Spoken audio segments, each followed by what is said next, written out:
Hi, Barbara Grassi here with 9 ways information products can increase your bottom line. First question I get is, what's an information product? And most people know, they just might not know it's called an information product. And really, it's just information that's packaged up to make it easy for people to grab. It can be done in a number of ways, as a special report, an ebook, audio or video, and that can either be done as a downloadable product or as a hard copy. You can do a complete home study course, and you can even have, yes, old school pamphlets. Information products can be given away or they can be sold. But the most important thing to remember about information products is that you can use them to increase your business's bottom line. So before we get started, let me tell you a little bit about myself, just so you know that I know what I'm talking about. I am a copywriter and a ghostwriter. I've been writing copy since the 1980s, off and on. And about 5 or 6 years ago, I got into information product marketing on the internet. And I discovered that a lot of the things that I had known over the years really kind of came together for me as far as using information products, not just to sell, but to give away.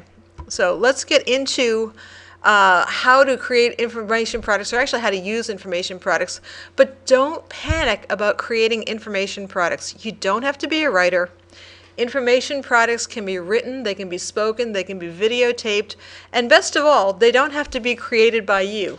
As a matter of fact, I make a lot of money writing information products for other people. But let me tell you something, they're really easy to create. Well, you can use information products to, number one, drive traffic. You want to drive traffic to your website or your brick and mortar business, and a lot of people don't realize how easy it is to offer a free report. Say, gee, if you'd like to learn more about how to hire the right carpet cleaner without getting ripped off, or how to choose a school for your kids, anything that has to do with your business that can help people be a better consumer, you can offer that information for free. And they can either go to your website and download it, or they can come into your business and pick it up, or they can send you a self-addressed stamped envelope, old school way, and have you mail it out to them. So it's a great way to get people to either visit your store or to visit your store online. Probably the biggest use of information products is to build your list.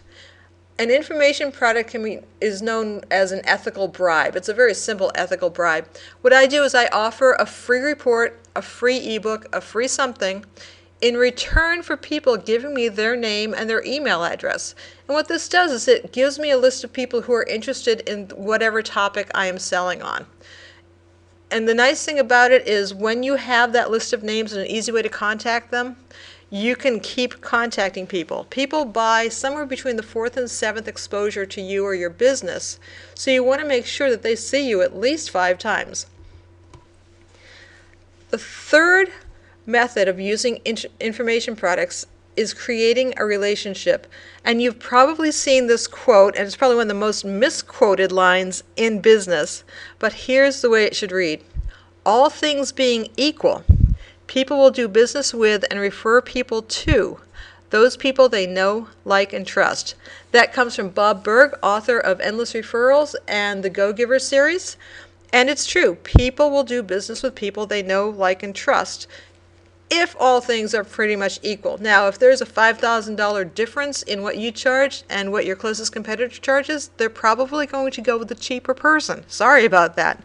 But if they know, like, and trust you and the differences are minimal, all things being equal, they will go with you. Fourth way to use information products is to demonstrate your expertise. Part of the trust part of a relationship is being comfortable that someone is able to deliver what they say they will. A lot of times when you buy something, and especially if you send money over the internet, you're wondering if you're going to get ripped off. You're wondering if it's going to be as good as they promise, because as somebody who writes sales copy, I can tell you there's a lot of hyperbole.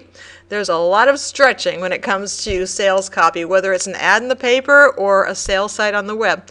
So when people are giving you their hard-earned money, they want to feel comfortable that you know what you're talking about.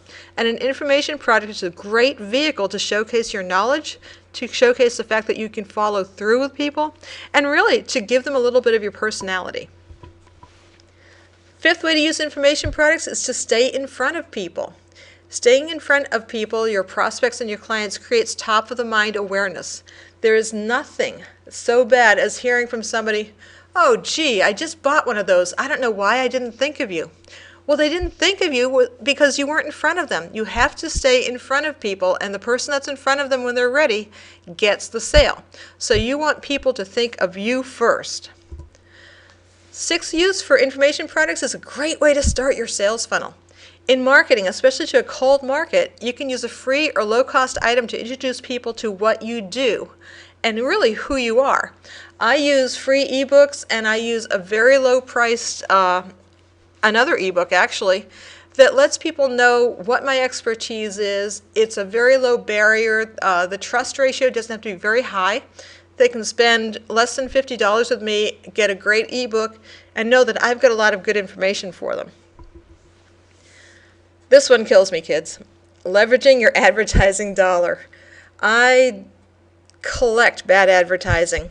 And if you take one of those freebie ads, maybe the newspaper that you get outside your shopping center at the grocery store, and you'll see people have paid really good money to advertise, and they're usually quarter-page ads, they're big display ads, and if you look at the ads, they don't have their website address in there. They don't really have a way to contact them. There's no call to action.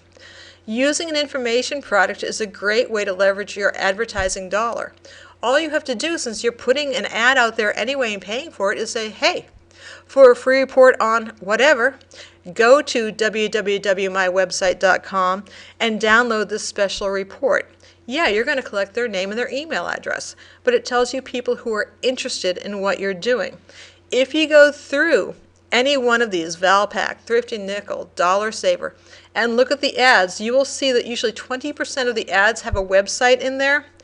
80% do not, and yet half of those businesses have websites. They just didn't think to put their website in the ad, which is just amazing to me.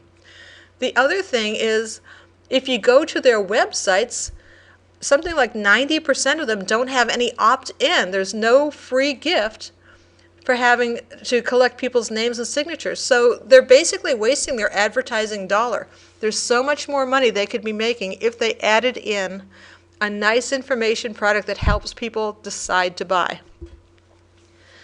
Separating yourself from the competition. And in this market, I have learned that it really doesn't take a whole lot more effort to be head and shoulders above the next guy.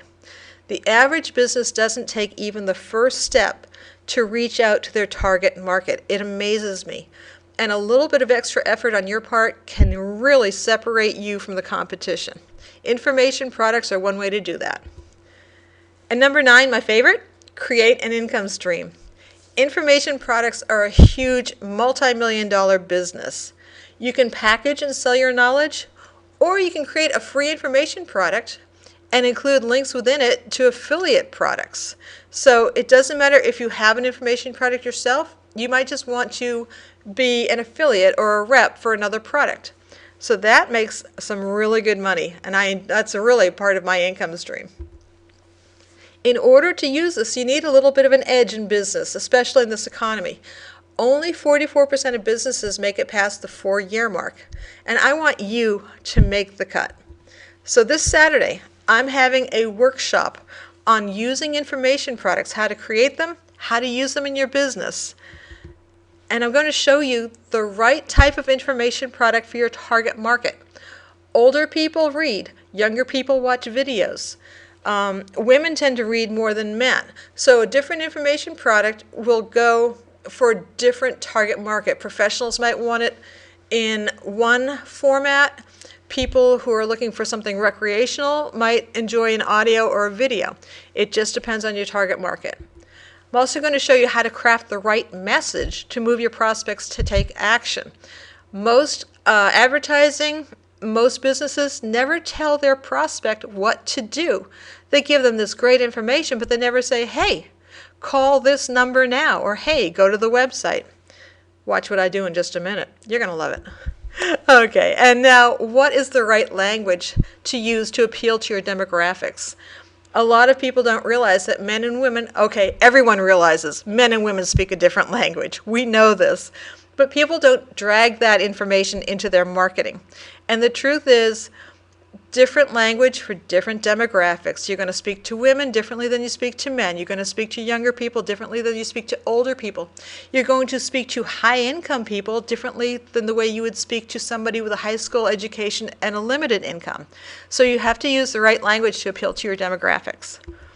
So here's what I want you to do. I want you to go right now to the Marketing Word to register for Saturday's workshop. The seating is limited. I have 10 seats left. This seminar is only being given once. It's a one-shot deal. I'm putting it out there, so if you're in the Clearwater area, go on over to themarketingword.com, get registered, and I'll see you Saturday. Thank you very much.